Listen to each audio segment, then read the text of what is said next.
guys, welcome to part 4 of Create Your Own Webshop with ESP.NET. In the last lesson, we saw how we can connect and insert data using Entity Framework. Over the course of the next two lessons, I will show you how you can display data on a web page, as well as edit and delete existing data, all using Entity Framework 6.0. If you would like to use the same data as me, be sure to download the starter pack from the description below this video.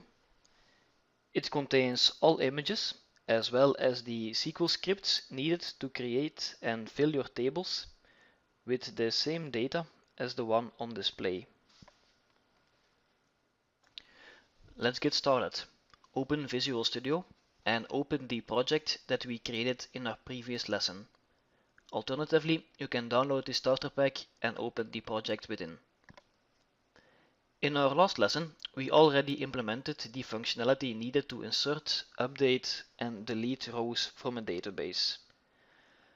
So far, we have only actually used the functionality to insert rows. So today, we are going to pick up where we left off. We are going to start by expanding the product model so that it will also allow us to retrieve database data. We will then use a combination of retrieving data along with the update and delete statements which we've created in our previous lesson to display, update and delete database data from within the website itself. Open up the product model class located within appcode/models. We are going to add three new methods to this class. The first one is going to return a single product object using that product's ID number.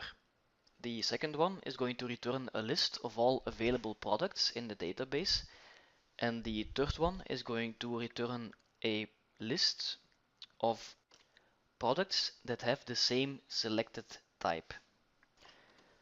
Create a new method that returns a product object and call it getProduct. Use an int parameter called ID as an input parameter. Then type in the following code. First, add a try-catch statement and have the catch statement return a null value. Whenever we receive a null value, we'll know that something went wrong. Within the try parenthesis, type in a new using statement and create a new garage entities object and call it db. And between those parentheses, create a new product and retrieve it from a database using the following code: db.products.find and ID parameter as input. Then return that product.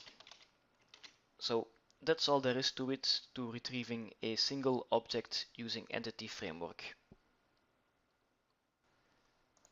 Next, create a new method that returns a list of products and call it getAllProducts. Once again, start off with a try-catch statement and have the catch statement return null.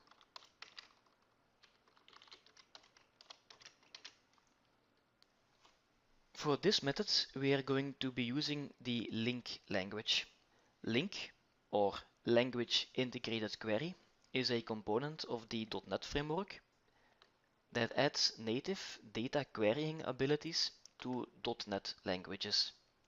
In layman terms, it allows us to write down SQL-like scripts in an object-oriented manner.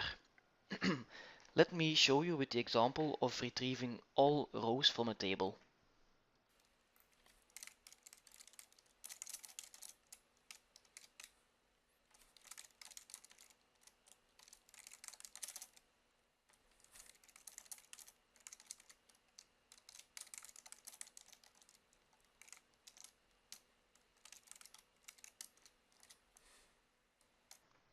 So that's all there is to it. Basically put, LINQ translates SQL code to a more object-friendly format that we can use in code files. Roughly translated, this reads in SQL, select star from products.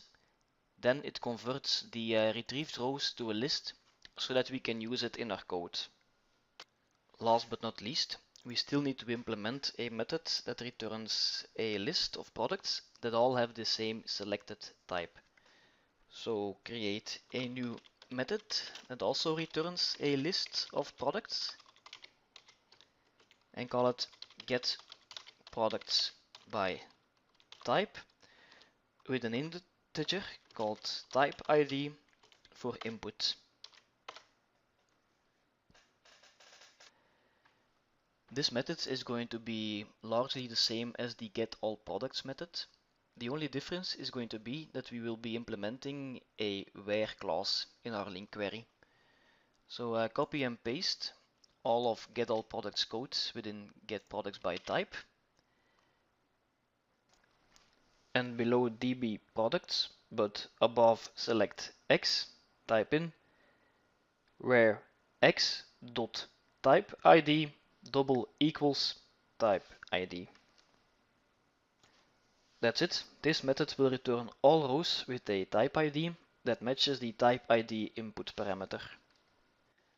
Now that we have created the methods needed to insert, update, delete, and retrieve data from a database, we are going to build a management page in which we can easily access all of these methods.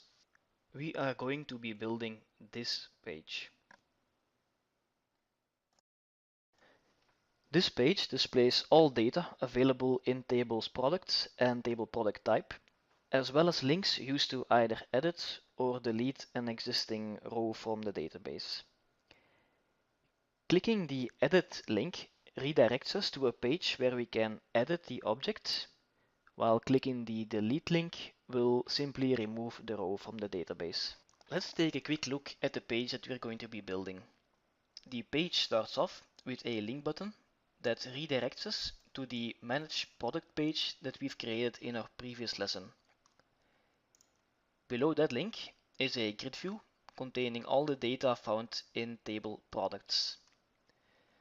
Below that, it's exactly the same, another link button and another grid view, but this time for table product types. Add a new web form in the pages/management folder and call it management. Make sure to check the select master page checkbox and select your master page as a master. Don't worry about security for now. We will make sure in a later lesson that only authorized users can access this page. Start by dragging and dropping a link button on the management page. Open up the properties and set the text to add new product. Then set the postback URL to the pages/management/manage product page which we've created in the previous lesson. Last but not least, set the CSS class to button. We'll give the button a bit of CSS style later on. Add a new line and drag and drop a grid view on the page. Open the Choose Data Source drop-down list and select New Data Source. Select SQL Database, call it SDS Products and hit OK. Select the Garage connection string, which is already present, and hit the Next button. Select Specify Columns for a table or view, and then select the Product table and make sure that all columns are selected. Also, be sure to hit the Advanced button and check the Generate, Insert, Update and Delete statement checkbox. This will allow us to add an edit and delete link in the grid view. test out your query to see if everything's working, and hit the Finish button. Now open up the properties of your new grid view and set its ID to GRD for grid products. Let's also give it a bit more width. Head over to the width property and set it to 100%, so it takes up the entire width of its parent container. Let's do the same for table product types. Add a bit of white space and copy and paste both the link and the grid view, so that we have a total of 2 link buttons and 2 grid views on our management page. Select the new link button and set its postback URL to pages/management/manage product types. And alter the text property to add new products type. Then select the grid view and set its ID to grid product types and change its data source to a new data source. Once again, select SQL database, call it SDS product types. Select the garage connection string and then select table product type. And don't forget to click the advanced button and check the generate, insert, update and delete statements checkbox and hit finish. Select one of the grid views, click the small arrow in the top right corner and check the paging, sorting, editing and deleting checkboxes. Do this for both grid views.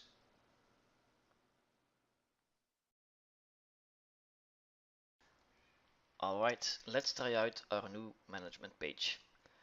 First, open up your master page, click the management link and set its navigate URL property to pages/management/management.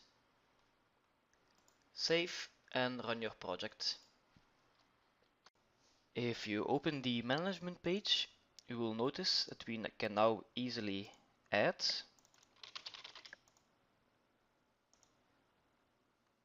update, and delete items using the built-in grid view functionality.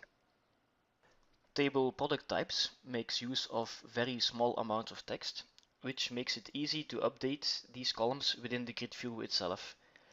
However, table products uses rather sizable columns, which can make it rather hard to update the text within the grid view itself. To resolve this issue, we will use the edit links to redirect a user to the Manage Products page that we've created in a previous lesson. In this page, we will fill the text boxes with the data of the selected row and have the Submit button update a row rather than insert a new one. To fire an event each time an edit link is clicked, select your grid products and in the Events tab, look for the row editing event. Make sure to select the row editing and not the row updated event. And double click it to create a new procedure. The first thing which this method needs to do is retrieve the ID of the selected row from the grid view. We will then redirect the user to page Manage Products, in which we can use the retrieved ID to fill the text fields with information about the selected product. Let's get started. Go back to your code behind file and in the newly created method, write down the code that I will be writing down.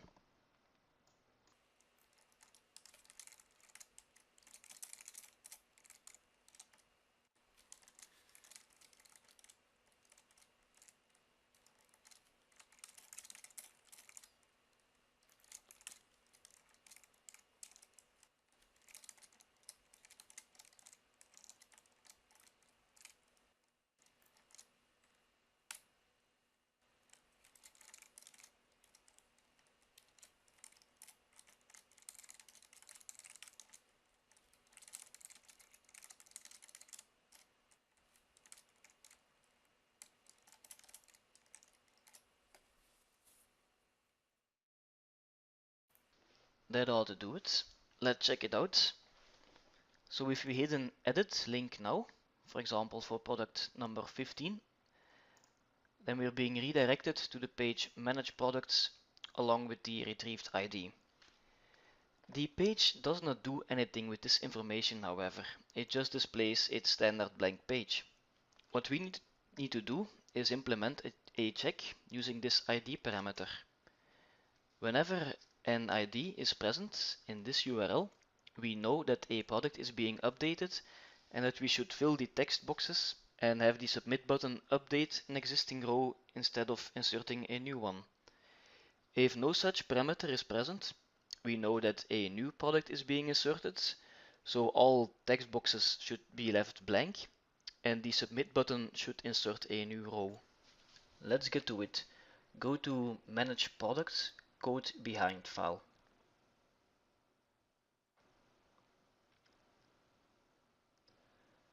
We're going to add a check in the page load method to see if an ID parameter is present in the URL. So write down the following code. Place your cursor between the not is postback check and add some white space. The first thing we need to do is check if an ID parameter exists in the URL. A good way to do this is by using the string.isNull or whitespace method.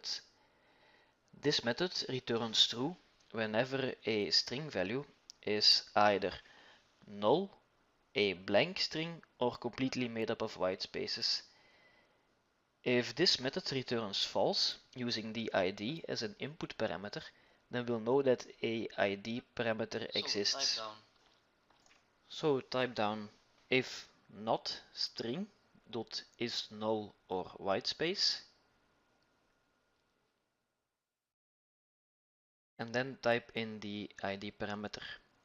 You can do this by typing request dot queryString square brackets ID.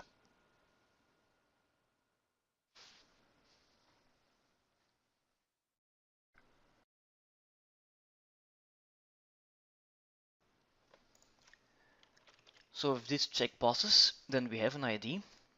So we can extract it from the URL. Type in int ID equals convert to int 32 request dot queryString square brackets ID. Now add a new method, call it fill page, and between the parentheses add the ID parameter. We'll be using this method to fill the text boxes and drop down lists of the page. So below the page load method, add a new private void called fill page with an integer called ID for input. Then write down the following code. I seem to have made a small error. In the product model class, we have set the get methods as private methods. These, of course, need to be set to public, or otherwise we will not be able to access them from outside this class. So set all methods within the models to public. I do apologize for this error.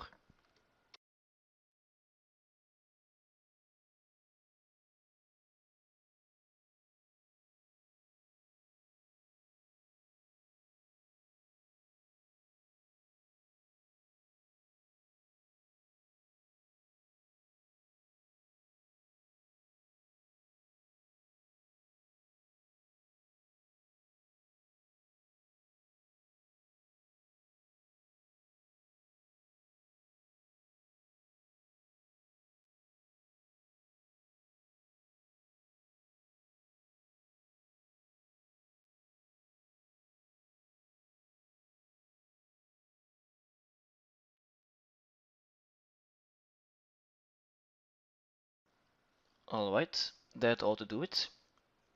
Now we need to update the button submit click event to update a record whenever an ID is present. So go to your button submit underscore click method. I'm going to cut and paste mine Under the page load method, I like to keep my events and methods grouped and modify the already present code there to this.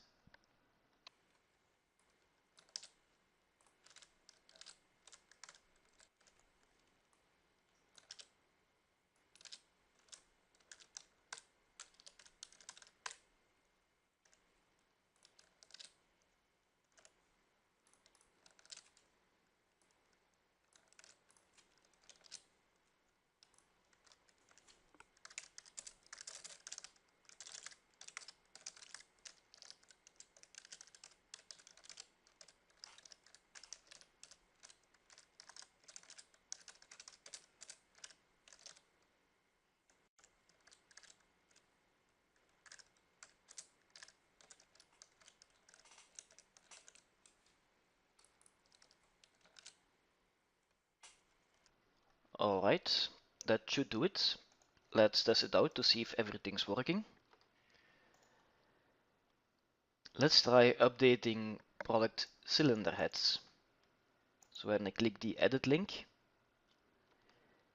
I'll be redirected to the Manage Products page, in which you can see that all text boxes have been filled.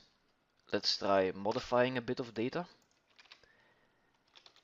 and hitting the Submit button yields a successful updated message. And you can see that the parameters have indeed been updated. The grid views look a bit boring right now, so let's give them a bit of style. Click one of them and once again select the small arrow in the top right corner and click the Auto Format link. A new window will appear from which you can choose any template which you like. Personally, I'm quite fond of the Mocha template, so I'm going to select that one for both grid views. And I'm also going to set the width property of grid product types to 50% since it does not need to take up that much space. There we go. So that's it for today. You have now learned how you can update and delete objects in a database using Entity Framework and how to build a simple yet effective content management system. If you have any questions, feel free to ask me them in the comment section below, or if you would like more information, you can discuss them on the forums. There is a link in the description as well. And as always, thank you for watching, and I hope to see you again for our next lesson, in which you will learn how you can display this data on a webshop page.